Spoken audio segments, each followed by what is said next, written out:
Goeiedag, good day, fellow South Africans and citizens of the world.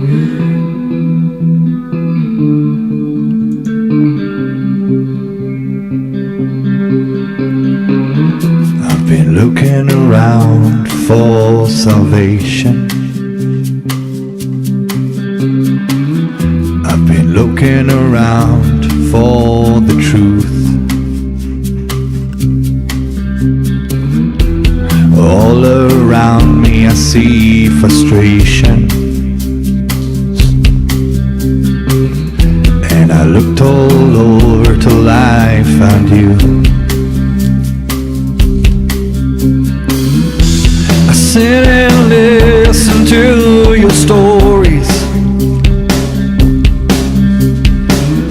and you're telling me, please don't worry. Lot in this world you should know, and love in life is where you should go. If you're looking for somewhere to go, if you're looking for someone to know, if you're looking for someone to guide you,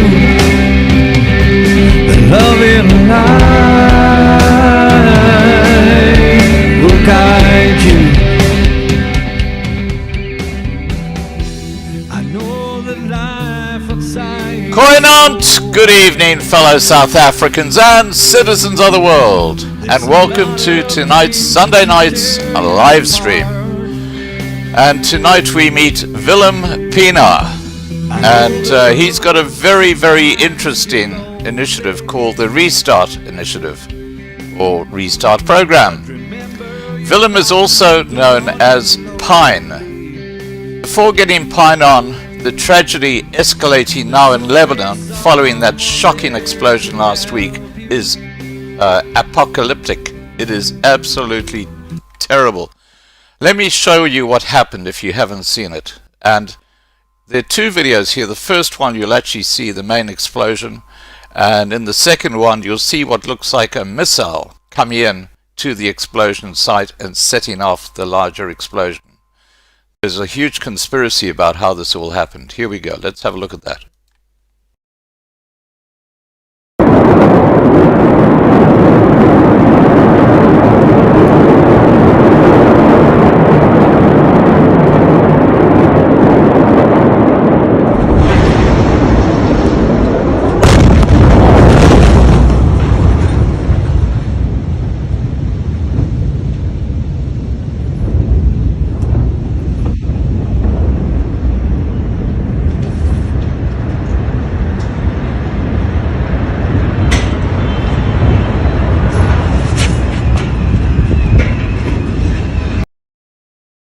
Now, in this video footage here, you will see a missile coming through. Here, there it is. See the missile? It's coming in towards the explosion site. This is before the main explosion. Have a look at this.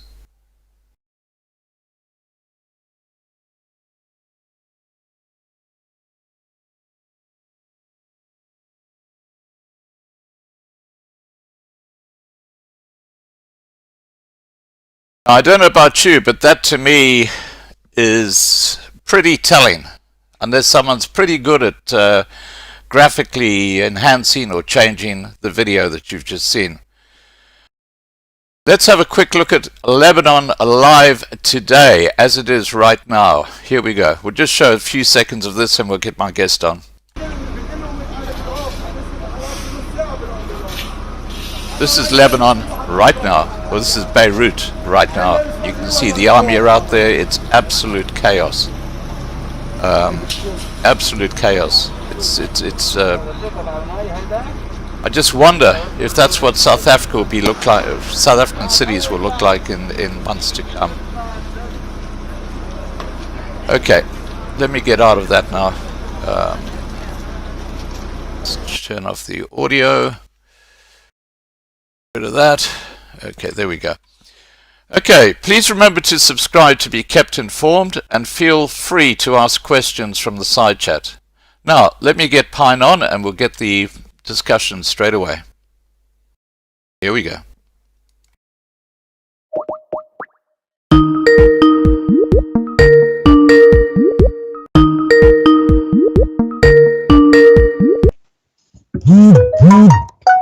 Hi, Willem.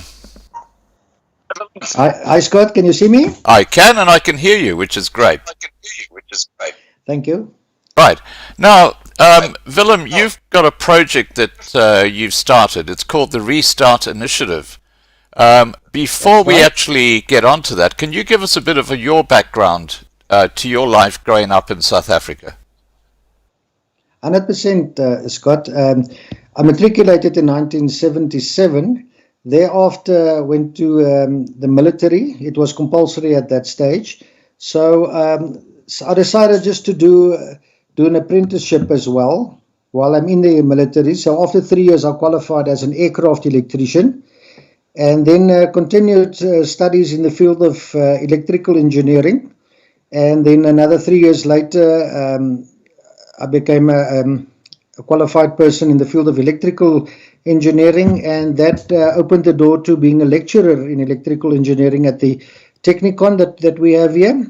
That, of course, required that you obtain a teaching diploma for any further career advancement, right? Which I did. The teaching diploma plus the engineering diploma gave me access to a B.Ed degree, which is an honors degree in education. That led to a master's degree and eventually to a PhD in non-formal education. The non-formal part refers to business education, right. Education as a business, in other words.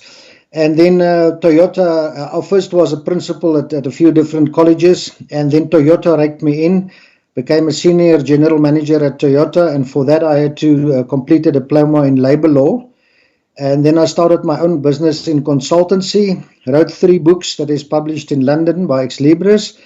And I spent the last 20 years being a consultant in the different fields. And only when the lockdown started, it became very clear to me that my skills and knowledge is needed in a different area. Okay, so starting as an electrical engineer to doing what you do now, that seems like a huge jump. How did that all happen? It was actually not that difficult, because from electrical engineering I moved into consulting, and the consulting took me into the field of psychology and people suffering, and what's happening in the country, and all those kind of things. So I was actually just drawn into it semi-automatically. Right. Well, it's interesting you talk about the psychology side, because when I spoke to Dr. Johan van Rensburg just last week, he was suggesting that trauma that people are going through as a result of the lockdown and because of the restrictions and all these regulations that have been put in place is going to be as big an issue, if not bigger, than the financial issue, when people come out the other side. What are your views on that? I can't agree with you more. The initiative that we are building on right now has an element specifically to deal with trauma, and we're even expecting more trauma as we proceed. We're heading towards a very difficult point in the history of South Africa, and people will be extremely traumatized during and after that. And as it is now, the Restart Initiative receives a lot of requests every day for food, for shelter, even for people threatening with suicide, and it's obviously that trauma is a very big element right now. Well, I understand well over 600 people have committed suicide in South Africa as a direct result of the lockdown. That's absolutely true, and many more are threatening to go down the same route. Yeah. And that brings me to another point, which I've raised with a lot of the guests that I've had on here, Willem, and that is, do you think this lockdown is a complete waste of time, and financially it's just ruined the economy? Yes, I do, sir. I do that, and I have been saying to people we need to stop this because, for a starter, you cannot trust the statistics. To give you an example, last year 11,000 people died of ordinary winter flu. This year it is the first year that nobody has died of flu. So one cannot trust the statistics. It seems like there's a hidden agenda behind all of this. I don't say the virus is not true. I say the virus has a very limited effect. The economic effect of all of this and the effect on people, the trauma associated with all of this is much worse than the effect of the virus. Exactly. Now, there are two things that you've raised there that I think are so important. Excuse me. I think the first thing is that this virus is not as deadly as was first made out. And I think the second most important thing is that the lockdown in South Africa cannot work, because the whole basis of a lockdown is self-isolation. And if you can't have a social distance when you're living quarters, and they can't in the townships, then you're defeating the whole idea of having a lockdown in the first place. And that's why this so-called deadly virus is going rampant throughout the townships now. That is absolutely true. I can't agree with you more. And what is also concerning is that one cannot trust the statistics. Yeah. There's rumors of funeral parlors, not only rumors, but people that say it openly, that people die in car accidents, but they are being forced by government officials to write it down as a COVID death. Even people from the township say the same thing. People die in violence and all kinds of shootings and things, and all the death certificates say COVID. So we're not only living with in my view, minor threat of the virus, we're living with a much bigger issue, the absolute economic meltdown, as well as statistics that you cannot trust and work accordingly. Right. Now, why are doctors doing that? Why are they putting it down to COVID-19 when clearly it's not? I think they're under pressure to do so. I'm not sure that it's always doctors that issue death certificates. On the administration side of things, South Africa is really not up to speed on where it should be. Yeah, I get that. And I heard from several different sources that whoever writes out these death certificates, they get an incentive. They actually get paid to put COVID-19 as the cause of death. Have you heard that? Yes, I have, and not from one person. I have heard it from a number of people, as a matter of fact. Yes, well, that's. Do you think that's the vaccine companies behind this? I think there's more to it than what meets the eye. We're hearing things of economic takeover by China. We hear threats all the times between different groups, black and white, but also between black, and also between just different groups of people. It's not purely a racist thing, but the stories that we hear from New World Order and all these things, it's really concerning. And we honestly don't know what is the truth. What we do know is that we're heading towards a very, very bad point in the history of South Africa. Every day, part of my group is we provide food to people on the streets. Every day there's more requests and less help. We've lost 1.5 million jobs just in the hospitality industry. 2 weeks ago, when they closed the hospitality industry, we lose 35 million rands worth of tax money on liquor and cigarettes every day. Now, that is just the point of the iceberg. What is happening is we're heading towards hunger death of South Africans. Right. Now, there's a very interesting issue that you just touched on there when you talked about the New World Order. And that is that the United Nations, through the IMF, have a new global currency, which is already in place. It's already there. It's called Special Drawing Rights, or SDRs. And there are a couple of countries in Africa which cannot pay back their debt to the IMF. And what the IMF is suggesting to them is that they should use, because every country has been allocated SDRs. Australia's got SDRs. It's got like, let's say, 2 million SDRs.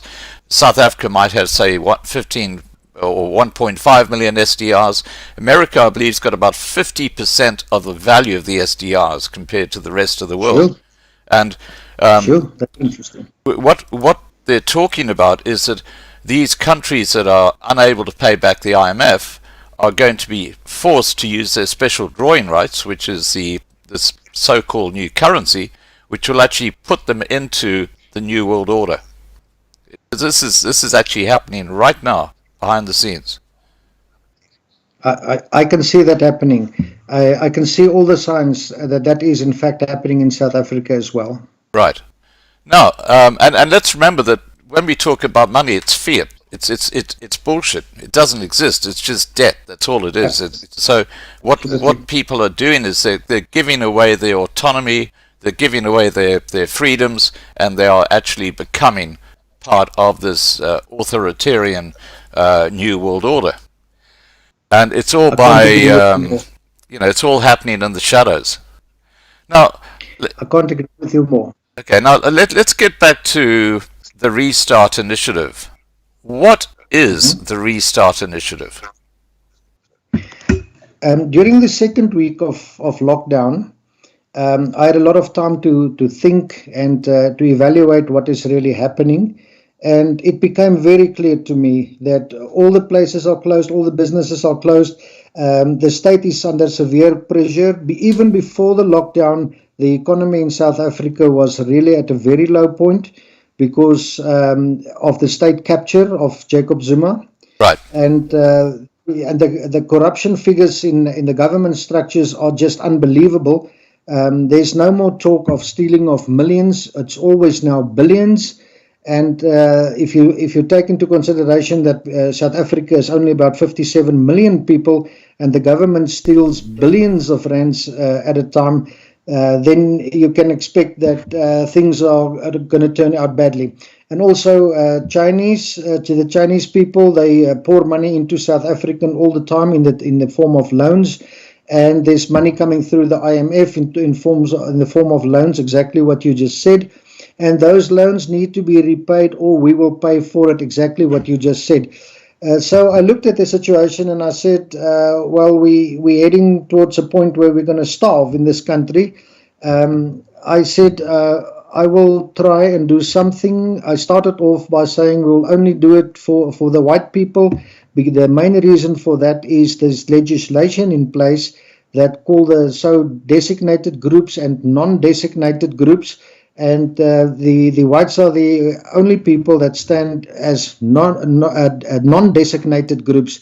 And that is the basis that they use in all the laws at the moment to discriminate against whites. And I'm sorry if this sounds racial. It's not. It is legislative. It's fact. Requirements. It's fact. Even in the issuing of food parcels, the gaining of contracts, the gaining of employment. The Employment Equity Act makes it very clear that you must make a reasonable provision for a black person who's unqualified to do the job. But the word reasonable provision, of course, is a non-defined term. So we find that the cleaners will suddenly become a manager, and you just don't have the systems in place anymore that could deal with this.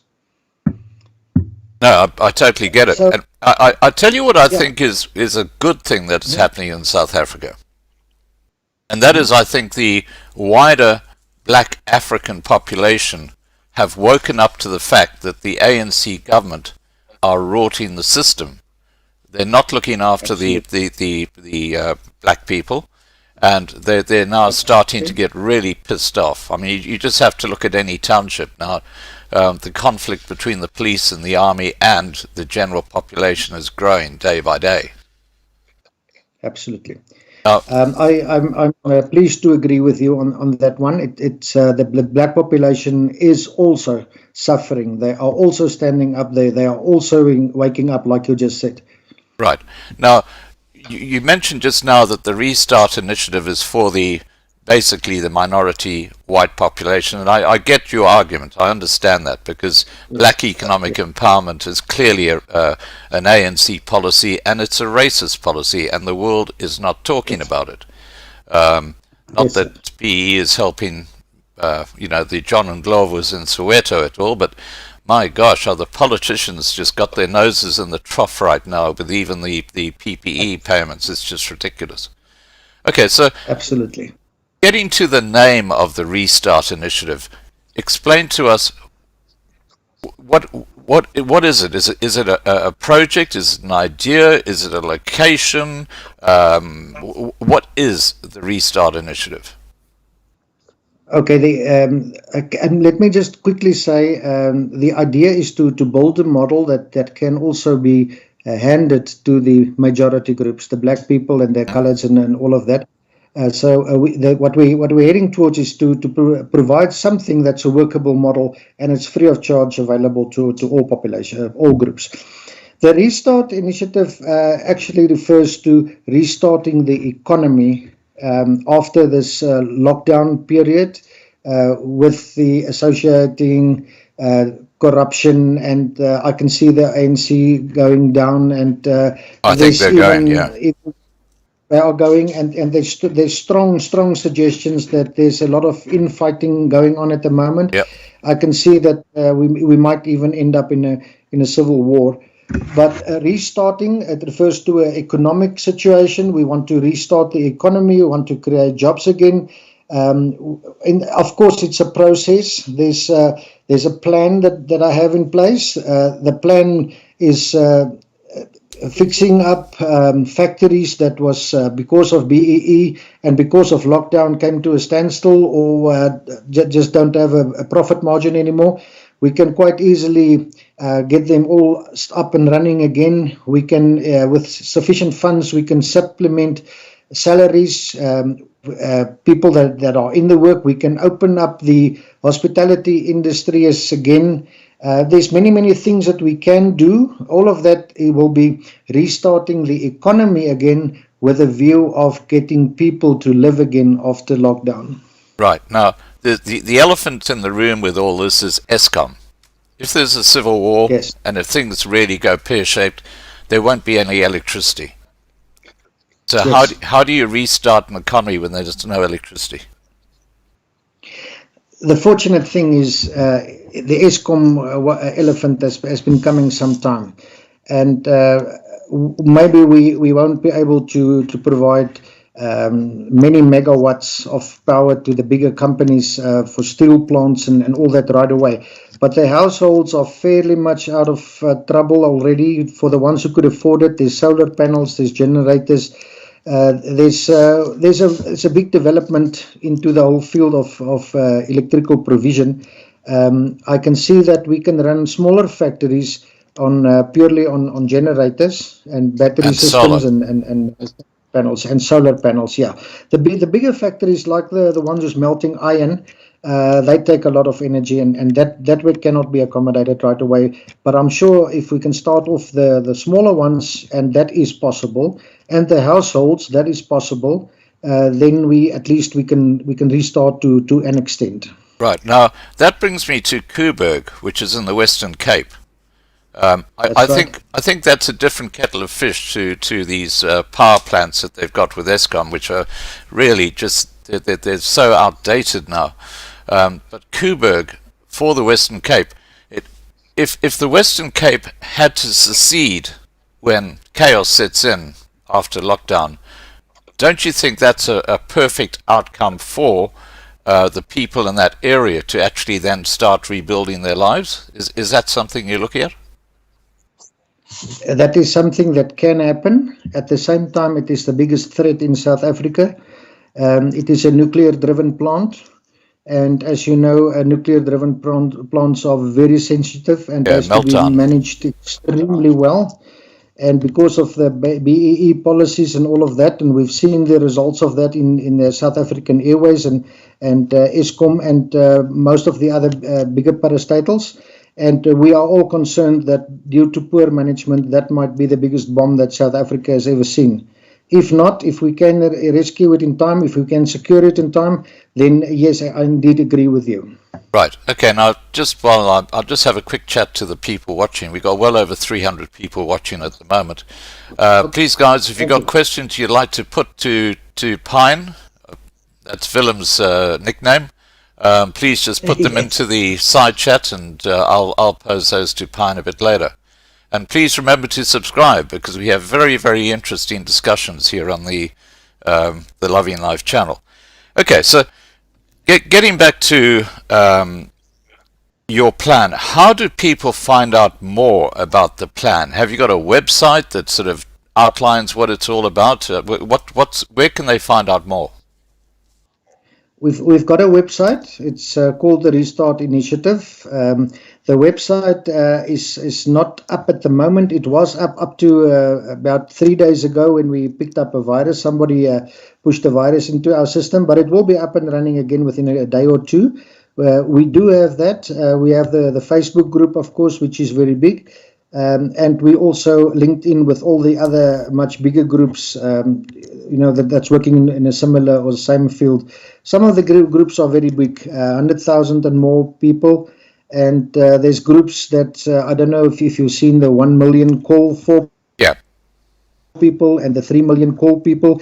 That goes across the global world all the time. Yeah, well, we actually support the Unite 3 Million demonstration website, and that's Dr. Johan van Rensburg and Renel, and we've spoken to Liam, who's actually Johan's grandson. In fact, that was just a few days ago.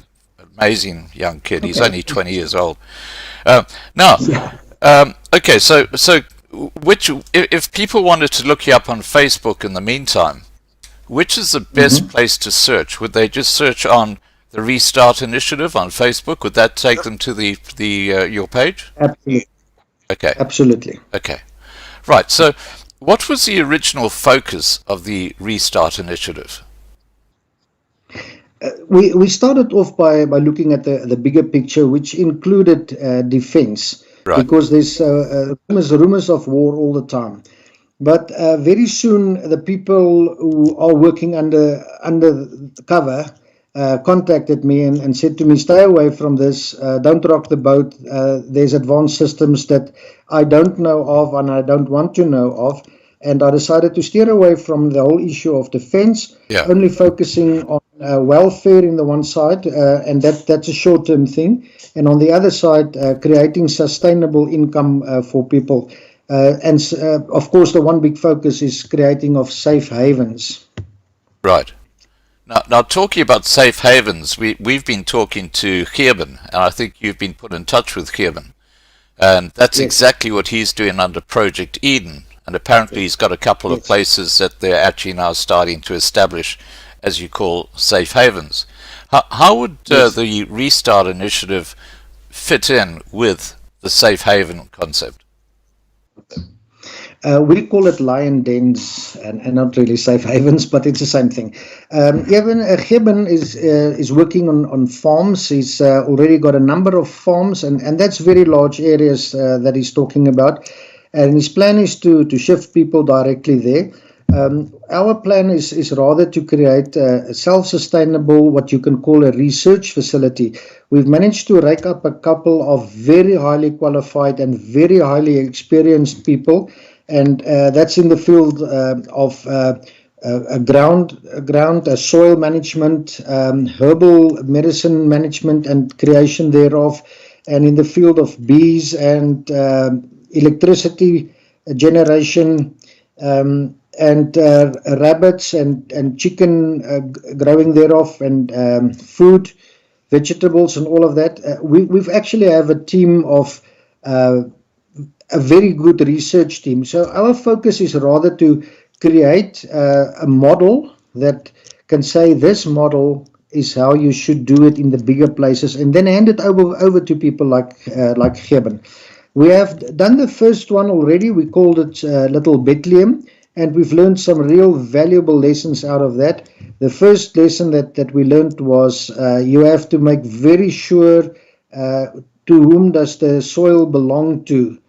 and you have to get that in a contract situation, because we started building houses and we started putting electricity systems in place, and then the owner started withdrawing from us, and he wanted us to leave, but after we've created all of that. So that was a very painful experience.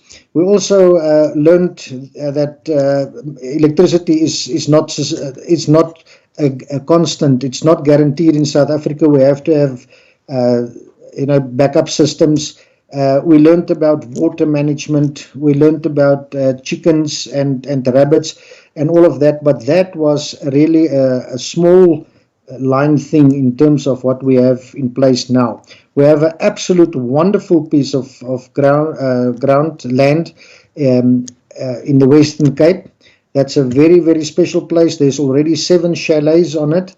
There's already water and water tanks. There's a dam, and there's a big storeroom, and there's a group of people that really know their stories and really know how to do this thing. And we plan in a very short period of time to create a model and hand that model without charge to people like Geben to implement it on a bigger scale.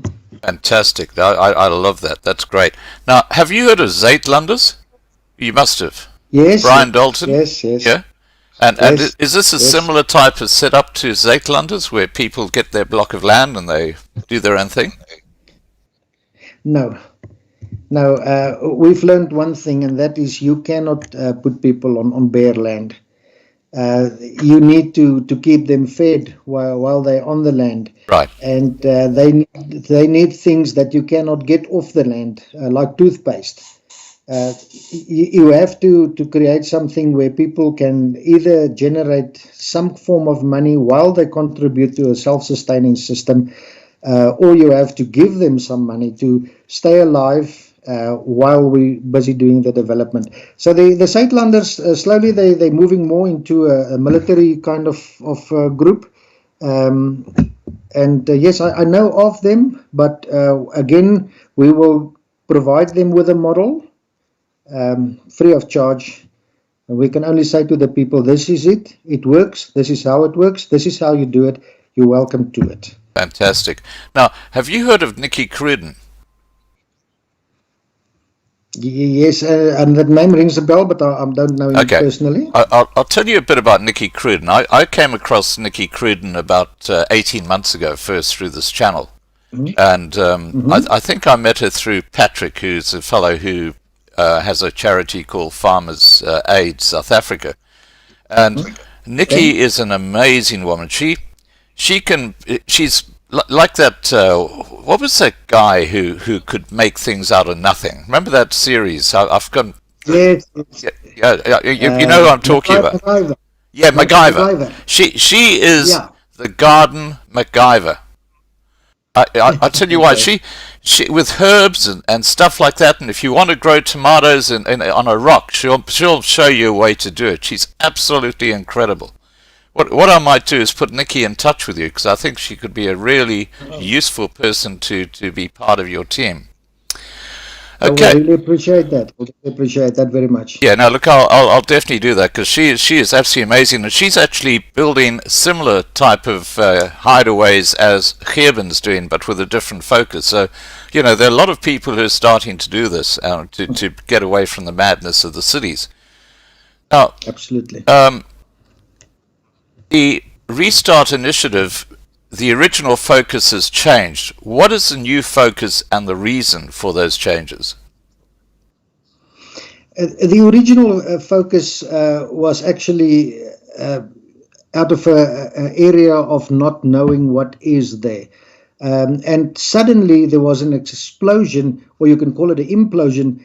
Suddenly people woke up, and suddenly these groups started all over the show. And I'd like to take a little credit for that, because when we started the Restart Initiative, it was not long after that when suddenly there was this implosion of new groups everywhere. I think we caused some form of stimulation, but the focus originally included the whole issue of security and defense. Until we realized that this is not going to happen. And then we started Klein Bethlehem with the view of doing what Geben is doing, until we discovered that there are already a lot of developments in that fields.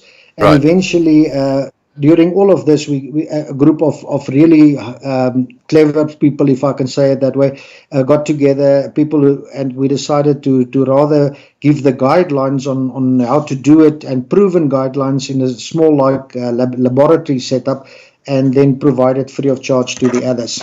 Right. Now, one of the huge issues as a result of the racist ANC employment policies that are prevalent in South Africa, one of the huge issues that face the white population now is obviously getting a job because of BEE. Yes. Now, as a result of that, there are hundreds of white squatter camps just growing up everywhere. I mean, Pretoria is just shocking. How are you going to accommodate people from white squatter camps into this concept? Because they're the ones who really need guidance. Absolutely. The best that we can do, we had that discussion before, the best that we can do, and we are doing it, as a matter of fact, is to take hands with all the people who work in that area. We've already shifted a number of people out of squatter camps into positions of protection of farms, and the farmer would give them housing and food in for their labor and for their protection. Right. We managed to shift quite a number of them. We plan to shift many more. We plan to rake in people like Geben and the Zuidlanders and all of them, and we're speaking to each other, so that we're eating this elephant actually little bits by little bits. It is not possible to move them all right away. There are also some social problems, as you might think, and there's children problems and schooling and all those things. It is very difficult to move all of them right away. If we had large investments, then it can happen much quicker.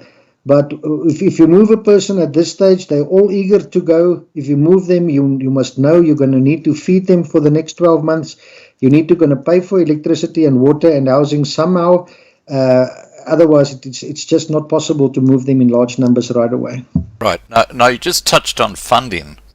I guess the ANC government haven't put 1 cent into your project. And neither will they. No, they're too busy putting that stuff in their back pockets. That is unfortunately so. Yeah. Now you talked about people from squatter camps actually going to farms, and I guess part of that is to be like almost like a backup commando for that farmer if trouble comes. They're there. Have you heard of Marius Roos? Yes, I know of him. Not that I've met him personally. I know that he's working on the commando structures. Yes, right? That's right. Yeah. He's got an organization called EBS, and he's actually just set up a political party called EBS. Can you believe it? There's so many political parties breaking out. It's like the flu. Every time I turn, there's someone else has set up a new political party in South Africa. But no, Marius has done an amazing job taking young white men from squatter camps and training them in bushcraft, and then they go and what's his name, Stephen Root, who's got a business that actually has people out there in the bush protecting rhinos. Can you believe it? Because of all the poachers. And Marius has provided young men to Stephen, who now are protecting the rhinos from these poachers. But that's an extreme job, believe me.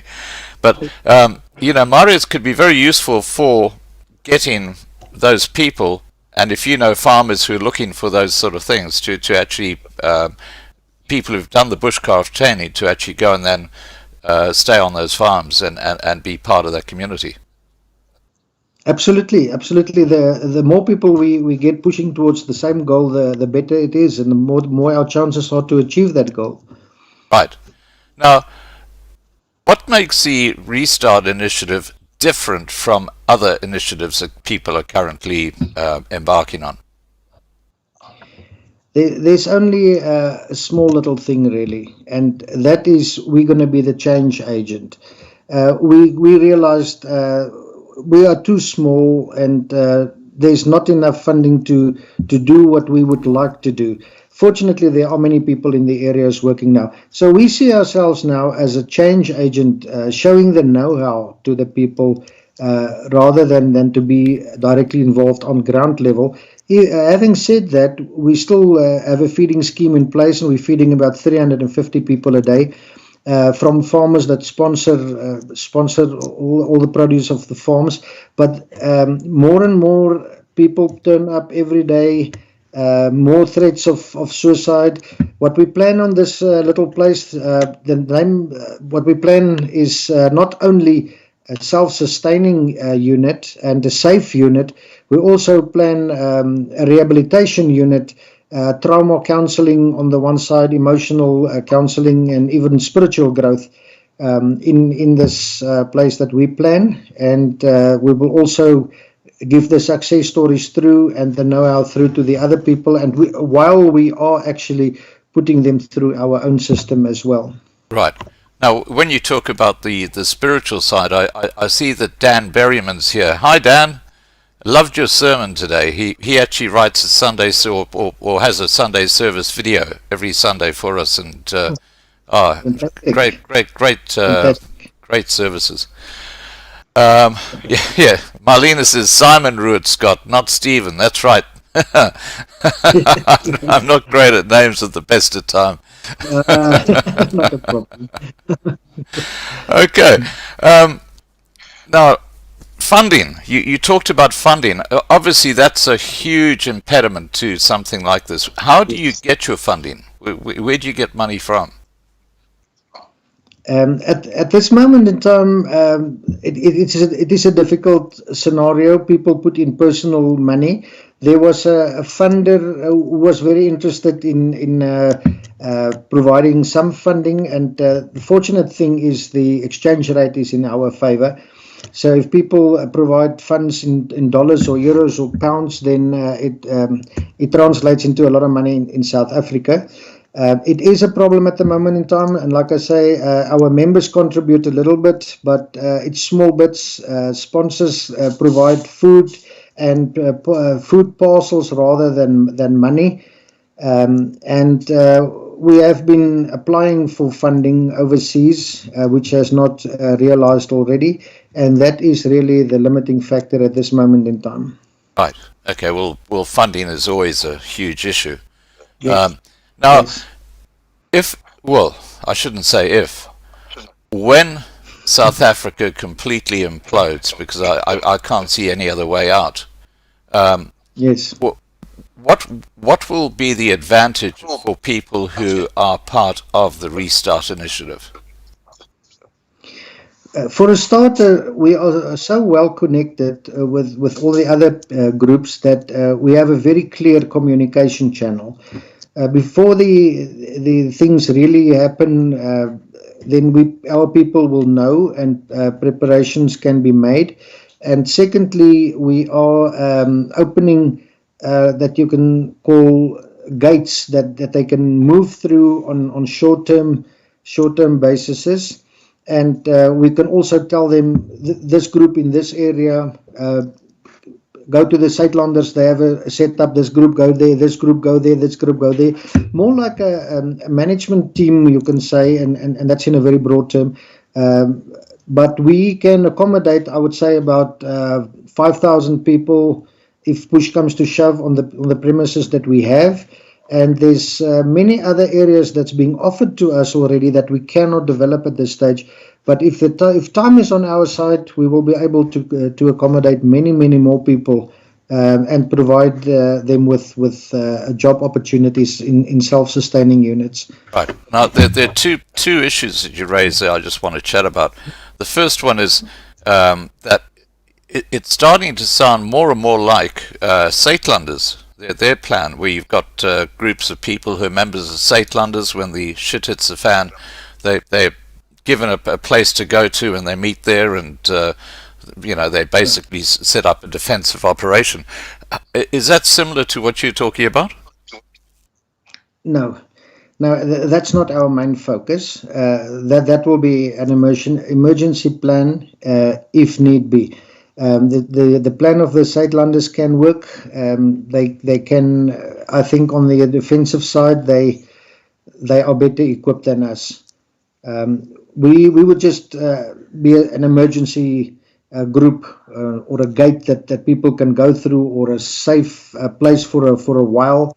But our main focus really is to be the change agent and not on the ground. Right. Now, Rian Alberts asks a very, very pertinent question, and the question is, are they looking for people with certain skills, and can they use military or police background people? Because obviously security is going to be a huge issue for these regions that you've got, these communities. Yes. We are very closely connected to a group that doesn't want to be named publicly, but they have a very big plan, and they already instructed me, if there's people with military kind of background and specialists in the field, then I must give the names through in a way that's not publicly known. So yes, we can do that. From the Restart Initiative side, we're focusing on economy and not really on military, but we are connected, and we can be a channel of communication. Okay, so what you're saying in effect is you've got like a self-defense arm of the Restart Initiative through another group, and I've got a good idea who that group is. I'm not going to say anything, but so if people have got skills like military or police background, they would be very welcome to get in touch with you and say, hey, how can we be involved, is what you're saying. Yes, I will refer them to the people who know more and who's better positioned to deal with it. But yes, as a matter of fact, the military arm is so big that you can rather say we're the arm of them and not they of us. Right. Okay. Well, that's good to hear. Now, how do these people who've got those skills contact you or contact them? Where do they go to actually make that contact? I've got my personal number on our web page. You want to give it to me now, and I'll just put it into the side chat. Yes. 67. That's of course on the +27. +27, yeah. International code. Yep. Yes, and then 67. Yep. 85. Yeah. 855. Right. 60. Okay, I'll just repeat that to you. +27 678 58 5560. That's right. Okay, let me just put this. So that's your personal cell phone. Yeah, I'm going to use your nickname. I'm going to say Pine's cell number. Yes. Yes, I write under the name of Willem Pienaar as well. Yeah. Okay. So +27 678 58 5560. That's right. 2678 58 5560. Okay, there we go. Okay, so if anyone wants to contact Pine regarding your special skills, including maybe military or police, that's his personal cell number, and he'll put you in touch with the right people for that. Okay, yes. Now, please guys, remember to put your questions in the side chat, and don't forget to subscribe. This is where it's all happening, on the Loving Life channel. Okay, now, we talked about funding, but what else is needed to proceed with the development that you're talking about? The other things we have in place, Scott, there's some very, very high caliber people in South Africa. We don't really need to import knowledge or skills. We need equipment, and to get equipment, we need funding. That's really it. Yeah, that's really it. Okay, now, have you had any contact with, these multi-billionaires? I'm talking about people like Nicky Oppenheimer or Johan Rupert. Are they aware of your program? They are very aware of it, but to get to those people is a different matter. You just don't pick up a phone and talk to them. There's many safeguards between you and them, and many people who's eager to stop you. And most of them are international players. And when you say the word that your initiative is focusing on the minority whites, then they get pushed off. And that's sad to say, but that is true. Yeah, and I find that very sad because I have to say that the two people I've just referred to, they always seem to do everything for their own self-interest. They really don't have an interest in helping other people in need. I think that's the best way I can put it. So it's very sad when you get people who just live with a life of greed. Okay, so now, having said that funding is a big issue, what is already in place for the Restart Initiative? I mean, what have you got in place as a structure that has started? Well, the Klein Bethlehem is a structure that has started, a very big learning model. But what we have in place at this very moment in time is this wonderful place in the Western Cape, with buildings on, with stores on, with water, with a dam, with tanks. There's water, there's electricity. There's one house that is being occupied at the moment. There's 7 open chalets that we can move specialists into at the moment. Yeah, so we have that in hand at the moment, and then we have a number of pieces of land offered to us. But it's open land, and open land you do nothing with if you don't have money. Right. Now you mentioned that you're in touch with all the other groups. Most of them, yes. Yeah. Now, what I think would be an incredibly valuable resource is online to have a breakdown of all these groups, their contact details, what they're doing, if they've got land, how much land they've got, just like a little, like a database, because people aren't aware. I mean, I'd never heard of the Restart Initiative until Marlene found out about you. I think after we spoke to Gerben and you contacted us. Really, something that was online, there was just a central database of the groups and their contact details. Is that something you've considered? That is something that will be wonderful, I can tell you that. But I can also tell you that not all of them, all the administrators of these groups are in it for the goal like we are. And we are saying we're doing this for the sake of the people. There is still a lot of ego involved. There's still a lot of people who compare numbers. Our group is so big and your group is so big. And yeah, they've lost the plot. That is still there. I have all the groups that I have come across with. I've sent invites to join our group, and I have joined them. But not all of them would join our group either. But I have joined all of them. So yes, there are still ego issues. If we can get that, what you're talking about now, it will be absolutely wonderful to share ideas and just give to everybody what you can possibly give that you don't use yourself. That will be fantastic. Well, every group has got a slightly different focus, which means that they're little niche areas that if they work together, they can complement each other. It's not competing. Absolutely. The competing part is in the food provision, though, because we all go to the same sponsors, right? And and we're exhausting the sponsors from different angles all the time. Yeah. Now, Milton asked, is there a website? Now, the best way to contact your group is through Facebook, just by typing in the Restart Initiative. Is that correct? That's correct. And of course, I've put that cell phone number in the side chat so people can always contact you that way. But no, there isn't a specific website, but there will be one up in a few days' time, you said.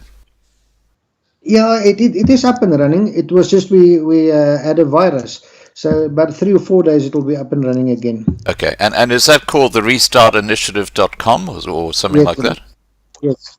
Yes, indeed. Okay, let me just put that into it's just the restartinitiative one word.com. Not one word, it's 3 words. Yeah, but there's no spaces Oh, between. yes. No, obviously on the electronic media, it's one word, of course, yes. Okay, the Sorry. restartinitiative.com. I'll just put that in the side chat. www. So Okay. that'll be up by, let's say, in a week's time. Yes, maximum. Right. They have been working on it for 2 days now. Okay. Now, I'm just going to go to the questions. We've got a few questions here for you. Okay. Andreas Pienaar has asked, when is the lockdown over so that we can have a restart? I guess nobody really knows that, do they? There's immense pressure for the lockdown to be ended by the people. There's a lot of calls for the 5th of next month. There will be a lot of protests simultaneously happening, and there's a lot of calls out for, you can nearly call it a forceful end of the lockdown. If we don't manage to end it by the people, I can see it dragging on for a long time still, because there's agendas under the table that has nothing to do with the virus. What do you think the main agenda is, Pine?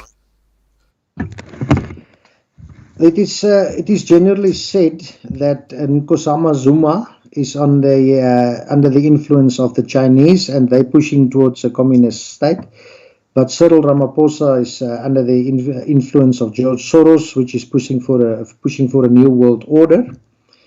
And in the process, the COVID thing has become a very handy vehicle to commit large-scale corruption. Right. So you're suggesting that two competing camps at the top of the ANC, are basically being advised by, in one corner, the Open Society Foundation, which is George Soros, and that's Ramaphosa, and Nkosazana Dlamini Zuma is being influenced by the Chinese. Absolutely, and all of them take part in the corruption. Even their children and members of their families, all of them benefit, and we don't talk 100 rand here or 100 rand there. We're talking millions and billions. Yeah, I get it. I totally get it. Right, now, talking about Open Society Foundation, I was shocked to hear that way back with Thabo Mbeki, most of his advisors were actually senior staff who used to work at one of these NGOs run by Open Society Foundation. They're prevalent everywhere, right through the ANC as advisors. Absolutely. Of course, we didn't know that as normal South Africans. We were actually very, very naive in those days. When Mandela came into power, everybody thought it is okay to have a black president for the first time. It is okay. He seems to be a person that can care for a whole nation and not for only specific groups. And then he went away, and Mbeki came, and of course Mbeki was pushed out violently by the Zuma faction, and Zuma is a totally underqualified man.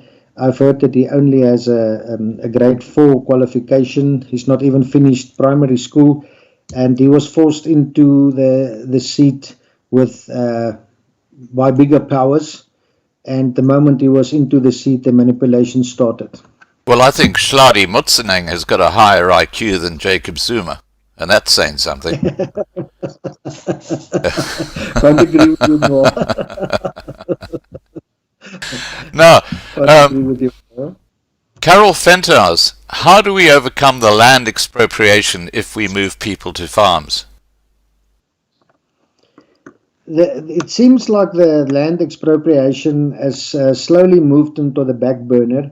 There's people that are just taking land lately. They just go into land and they take it. But they've been met with big resistance lately. The farmers do not take it anymore. There's groups that contact each other. I see that daily. People will say there's people on my land starting to mark off areas, and very soon there's a lot of people mobilized to go and show resistance there.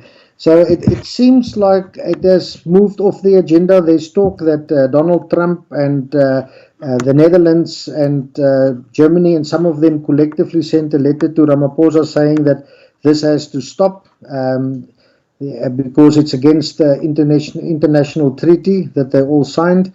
And so it's quiet about that issue. So I think we just need to do it, and we need to defend it. That's why we call it a lion dens. It's a safe haven protected by a lion. Right. Okay, now it's interesting. We're basically talking about land now. And land is obviously the pivotal issue with everything we're talking about here. And we talked just now about Open Society Foundation and George Soros, who's the devil incarnate, let's face it. Absolutely. You know, I find it very disturbing that there's an NGO in Cape Town called PLAS, PLAAS, at the University of Cape Town. And one of the senior staff there, Professor Ruth Hall, is on the advisory committee to the government on ECW. In fact, she writes a policy, and she is funded by Open Society Foundation. And she actually had some comments to make just the other day in an article where she herself was saying that the way the government are going with land expropriation and the theft of land and stuff like that is just not on, even though she's a real raving lefty. So things must be bad when it comes to the corruption and the way land has been taken over. It is extremely bad, extremely bad. But again, it seems like the focus has shifted a little bit. This COVID thing has definitely got another agenda. Of course, the land will always be an issue, but it seems like there's a different agenda. We don't know exactly what that is. There's also the talk of the 5G systems and the vaccines that's radioactive and all those things. And of course, there's the religious implications from the Bible, revelations. Mark of the Beast. Yes, the mark of the beast and all of that, and the controlling thereafter. And there's another very interesting thing, and that is if they declare a state of war, then all the places that the government decide at that stage will be military bases, and there's talks that the government will make the most profitable farms so-called military bases because of the state of emergency, and then they're entitled to do that according to the law. And that's why, as some of the ANC people say, we will take the farms without shooting one bullet. Well, you know what I find quite extraordinary is that we talk about the vaccine and that sort of stuff. France has just accepted hydroxychloroquine, which is a drug that's used normally for malaria, as an effective remedy for the coronavirus. And they've actually done that. They've adopted it. And apparently it's got zinc in it, which is which prevents the coronavirus from replicating and invading cells. And I actually put up a YouTube video about this about a week ago, and YouTube pulled it down. Yes. They pulled it down because it did not suit the vaccine agenda. Absolutely. I had a similar one that I posted on my group on the Restart Initiative. That was a black doctor that said nobody dies on her shift. She's got 350 Yes, that's patients. The one I was talking about. Yeah. That one. And Facebook pulled it down from my group immediately, and they also pulled it down from my personal Facebook. Yeah. Yeah, the censorship that's going on is just quite extraordinary. Yes, it doesn't suit the powers that wants it differently. Right. Now, are there any further questions people would like to ask Pine? Because now's the time. I've only got 3 questions here from people. I know that there are about 300 people watching, so I guess we're right on the money because we're answering all the questions for them. Now, Pine, is there anything I haven't discussed that you would like to raise at this stage about your project? I mean, what about the future? Where does it go from here? From here, I intend moving myself personally to the I will call it the laboratory in Cape Town, and to get things going on that side. But two things will be very helpful through your channel, Right? and that is if we can maybe somehow you deal with all the people I see. If we can somehow get that database that you were talking about, that will be very helpful. At this moment in time, you type in words like help and assistance, food, hunger, relief, security, and you do get to all of these groups and you invite them, but people are not keen in joining up that much. So if we can have a database, I'm not sure how that will be established, that will be very helpful. And it will also be very helpful if there's people out there that can just direct me into the line of people who would provide funding, that I can approach them and make a presentation to them. Right. Well, look, Marlena is like my PA. She lives in Gauteng, and she's got a huge database of contacts. I'll have a chat to Marlena after the live stream and see what we can do to help you there.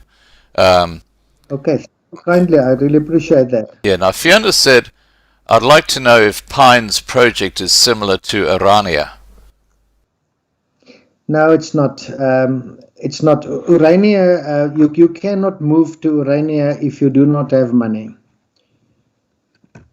You cannot come there as a person being kicked out by this whole COVID thing or the unemployment thing or the BEE thing and pitch up and say, I have nothing, help me to get my life restarted. If you go to Urania, you go with money, you go with a plan, you go with skills, you provide for yourself, and in the process you grow the community. And that makes it very inaccessible to most of the people who's severely, I can even say severely beaten by this whole COVID thing. Right. Okay. So really, when we look at the future, what you need as a foundation is really people with skills, like doctors, like electrical engineers like yourself, like trauma counselors, and people who can actually play a part in helping that community knit and work together. We will take that role. Yes, we will. You can really call it the management team. Of course, people will resent that term, but yes, that's the role that I see where we will slot in to provide the knowledge and the skills to the bigger groups of people being unemployed and being undereducated and being traumatized. So I was talking to Yvonne, a lovely lady who's got a farm in the Free State. And she's got a project called House of Hope, which is aimed at helping people who are going through trauma. And I think she can take about 80 people, which is it's almost like a hotel that she's got there, but it's absolutely beautiful out there. And that's a sort of, it's almost like it could be an arm of your project where people with trauma could go there and just learn how to relax, and then move on to a community. Yes, absolutely. All these small droplets will fill the bucket eventually. And I personally and my group, we support any positive project, and we will share information with anyone who wants to apply it to the benefit of South Africans as in large. Even the black average black person is also suffering severely because of the COVID thing and because of all of this, and the employment factor, of course. Many black people are also now unemployed because the businesses are closed. So we're just doing the research on a level that's smaller and more manageable. But the information that we gather is open to everybody. Right. Now, you raised an interesting point because you mentioned about the majority black African population. I think the real elephant in the room with that is the total lack of birth control. I mean, it is just shocking. You've got women in their early 20s who've got like 10 kids. You can't support that. That is the one thing, and unfortunately, the ANC government pays child support per child. Younger and younger they get babies, because that even if it's a small amount that they get per month for a baby, they do get it, and some people just keep on getting more children for the sake of that few rand. The other big thing is control of borders. In 1994, there was 20 million black people less in South Africa than what there is now. And that is mostly, Nigeria is 144 million people. South Africa in total was 55, it's 57 million people. And in 1994, it was 20 million black people less. So uncontrolled borders and uncontrolled population growth, and the giving of money and benefits for having more babies, those are all recipes for disaster. Right. Now, I've got a few questions coming through here. I think the side chat has woken up. Okay. Charlotte Smith has asked, I want to know if the men and women will be separated, and will there be a drug test on the people to move to a place with strangers sounds scary for me. That is an unfortunate truth, that there are people that has fallen below the line.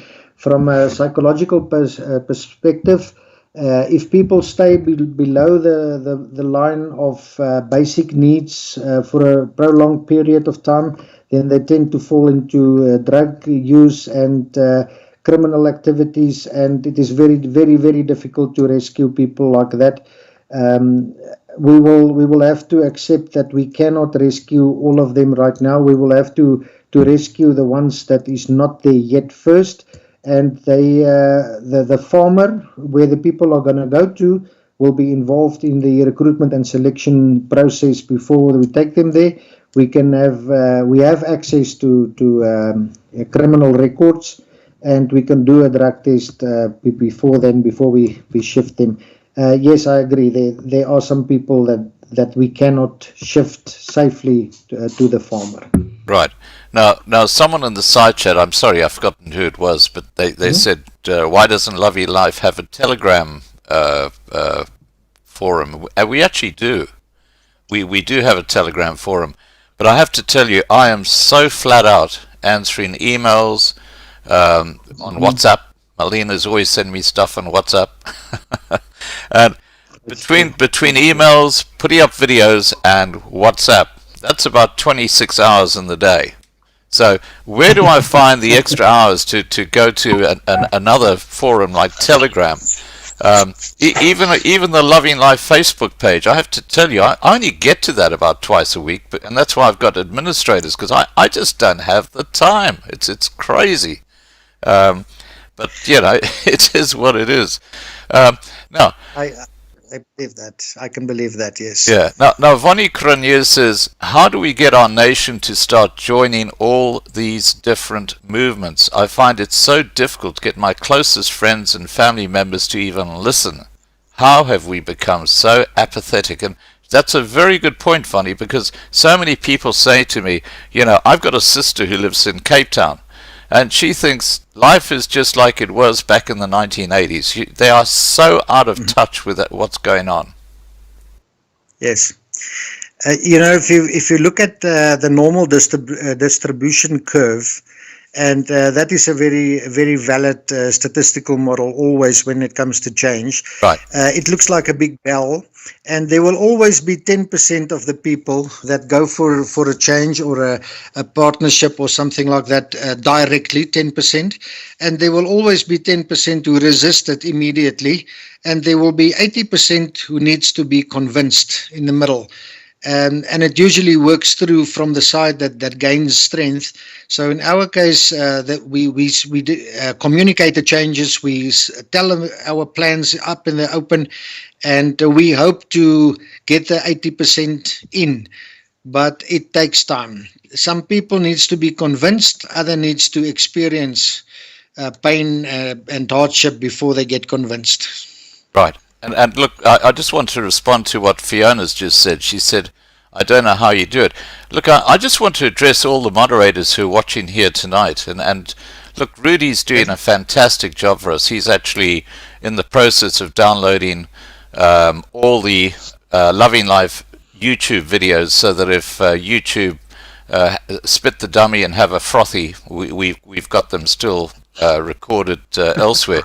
But just if all the moderators, if there's a moderator there who would like to become admin in our Telegram account, please just send me an email because I don't have time to go to the Telegram account. So perhaps one of the moderators can actually do that for me, and if something good comes up, perhaps they can just attach it in an email to me or something like that, because emails are the best way to contact me. That's the first thing I do every morning as I go through hundreds and hundreds and hundreds of emails. I had to clear my Gmail box just 2 days ago. I had over 17,000 emails that came through in just July. Over 17,000 emails. And I responded to each and every single one. But I love the emails because that's how I get the information. I read the articles, I watch the videos. There's a lot of duplication, but that's fine. Yeah, Rudy says I've got over 5,700 YouTube videos. That's fantastic, because you really cannot trust YouTube and Facebook anymore. No. They can switch you on and off as they like. Well, I've had so many close shaves with YouTube. It's ridiculous. Now, Iona Timms has asked, so you can come in broke but need to have skills. Are elderly and children welcome? I need to get this straight. Also, is it only whites allowed to joins? Oh, that's Fiona Timms who said that. Sorry, Fiona. Yeah. People, we obviously children and older people need to come with. Yes, of course they with. The broke people, there's big plans in shifting them and getting them into employment, and mostly into self-sustaining kind of employment. Yes, they're all welcome. At this very moment in time, the focus is on white people because of the legislative issues, and it is an obvious, clearly discriminative legislation that we have in South Africa. However, we do not close the door on other population groups. The moment that things change in South Africa and it's more equal opportunities and those kind of things, we will happily accommodate decent people from any other population group, and we will happily share information. We even at this stage, we will happily share information with any other population group. It is just a question of what does the legislation say, and it really discriminates right away and straightforward to the non-designated group, which is the white males in South Africa. Right. Well, I believe that the ANC have just brought out a new policy when it comes to tenders, and now 40% of tenders have to go to BEE companies that are run by women. So if you're not a woman and you go over let's say Eskom goes over the 40%, then you can't even apply, even if you're a black African male. So you've got to be a woman. I mean, it's becoming ridiculous. It's absolutely ridiculous, and the legislation say the white women fall into the group of designated people, and white males fall outside of it. But that in reality, it doesn't work like that. In reality, it's a black or white issue. Even if you are a woman, you will not get a tender. Yeah, that's exactly. I think they changed that law earlier this year. They said no, white women are no longer BEE. Only Chinese are. Can you believe it? Chinese. Just ridiculous. that is the part that's disgusting to our white males in South Africa, because they were never part of apartheid or any of the atrocities of the past, and now suddenly they get privileges in the field of education, in the field of health, and in the field of employment and opportunities and tenders above the people who were here all the time. Right. Now, Dan said, Scott, I need a PA. Well, I guess what? I have got a PA, Marlena. She does an amazing job. Pine is laughing because he's chatted to Marlena, and she actually sets up all these live streams. So without her, Yes. I would be totally lost, really. Absolutely. Now, Anna Marie has said, Anna Marie Forster has said, is this move for all South Africans, or is it race related? And I think you said earlier that it's something that you would share with other racial groups, but you would you want to establish it first for the white population. Yes, and again, I cannot emphasize this enough. It is not about your race. It's not about the color of your skin. It is about the legislation. And the people who is outside of the legislation, those are the people that we focus on. And unfortunately, those are the all white males in South Africa. So yes, it's not a racial issue. It's a legislation issue, but it boils down to white and black, and that's it. Yeah, well, that's what the ANC government have done. It's no longer a rainbow nation. Yes. If you put all the colours together, I believe they come out brown. And that South Africa's just gone. It's gone worse than brown. Yes, absolutely. But I can immediately say there's more goodwill than what we'd expect. I see things like a lady next to a road, a black lady with a flat tire, and a white guy will help, and vice versa. There's as if there is more compassion towards each other and fighting the common enemy, which is the ANC government lately. That's what I experience in any event. Right. No, I totally agree. And I just want to say, guys, thank you so much for your questions that you put to Pine. I think we pretty well covered everything. I just want to confirm, just for those who are listening, if they want to be part of this project, they can either go to the Restart Initiative, search for that on Facebook, or by this time next week, they can just type into the browser, the restartinitiative.com. Now, if they type in the Restart Initiative South Africa in Google, will that bring up your webpage? Yes, I'm sure it will. That's one part that I'm not a specialist in, Scott. The IT part I leave to my IT specialist. We've got a web designer and a web manager.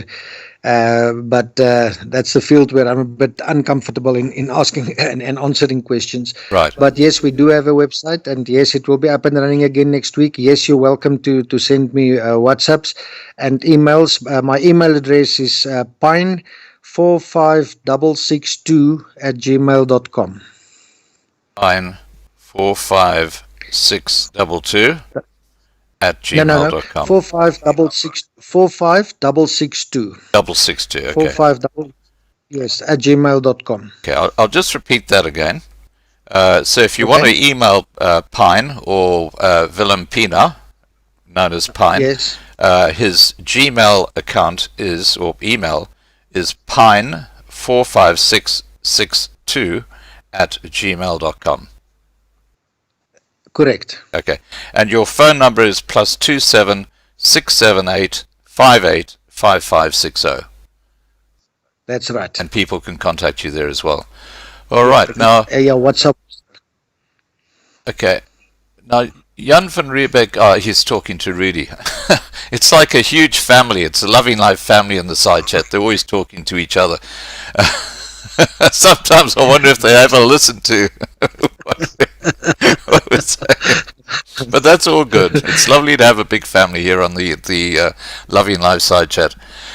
Okay. Absolutely. Now, I'm going to hand over the floor to you, Pine. Is there something you would like, a message you'd like to give to people who are watching this now, or people who might watch it later, regarding your project, regarding what your views are of what's happening in South Africa? The floor's yours. What would you like to talk about?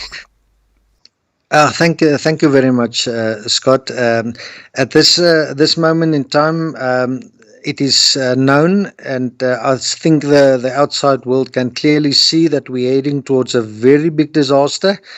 We're heading towards a very big change process, and we do not know what the outcomes are going to be. There's some very high tension running in the country. The lockdown is destroying people's lives.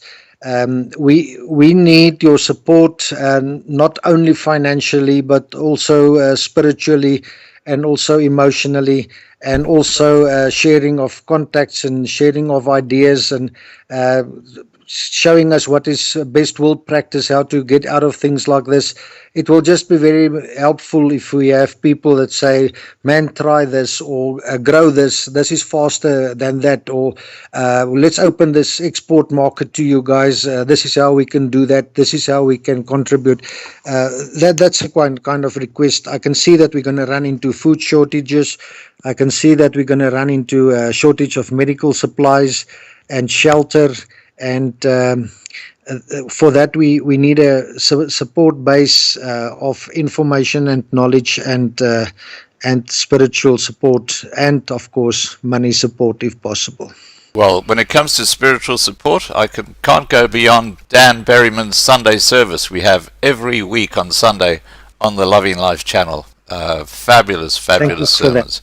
Now, okay. Thank you for. Now, just. The Restart Initiative, it's a sort of a nebulous concept, if you know what I mean. And once your webpage up, I guess people will get clearer idea as to what you're involved in. Do you have like a Yes. PDF electronic document that people can download, which kind of spells out all the different areas of it? There's many documents already, but as we talk, I think I must just refocus some of the documents, and then put it on our webpage. You actually opened to me a gap that I can work on. I can put up the refocused idea of the Restart Initiative, what we're planning to do in the short term, and how we're planning to do it in the longer term. And I haven't done that yet since I refocused it, but I will do so soon. Right. And what I suggest you also have is like a news page on your website. So every week you have like a newsletter that goes up there, because people like to know what's actually happening. Very good. I will do so. Thank you for the suggestion, Scott. I appreciate that. Okay. All right, guys. Look, I hope you found tonight's discussion informative and interesting. I love that people are being proactive in taking up the cudgel and saying, middle finger to the ANC government, we're going to do this our way. Because let's face it, the ANC government are a complete and utter disgrace. Absolutely. I just want to thank you, Willem, for coming on to Loving Life tonight, and let's keep in touch. If you just contact Marlene if something comes up and you'd like to do a live stream, just let Marlene know, and we'll sort that out. And Marlene says, what a positive project it would be if all people on our Loving Life YouTube channel can live together on one of these projects. Wouldn't that be fantastic? Oh, absolutely fantastic. Absolutely. Wow. Okay. Talking about Marlene and all the other moderators, thanks guys for once again doing a fabulous job in the side chat. Now, tomorrow night I'm going to be talking to very, very interesting fellow. Let me just get, where is it? Here we are. I'm talking to Dr. Peter Munns. And wow, this guy is... I'll put up a bit of information in the morning, your time. But that's 8 p.m. Johannesburg time tomorrow. Dr. Peter Munns. All right. From my side, Scott, I just want to say thank you very much for the opportunity to be on your program and to have many people listening to this. It is greatly appreciated, and I'm looking forward to dealing with your group in future again. You're very welcome, and I'll ask Nikki Cruden to get in touch with you. And Thank you. Marlene, if we can get Marius Roos perhaps to contact Pine as well, I think that'd be a good idea. Alrighty. Fantastic. Thank you so much. Thank you. You're very, very welcome. All right, guys, I hope you enjoyed the discussion tonight. Please take care, and I'll see you at 8 p.m. tomorrow night. Have a great evening, and catch up soon. Bye for now. Thank you.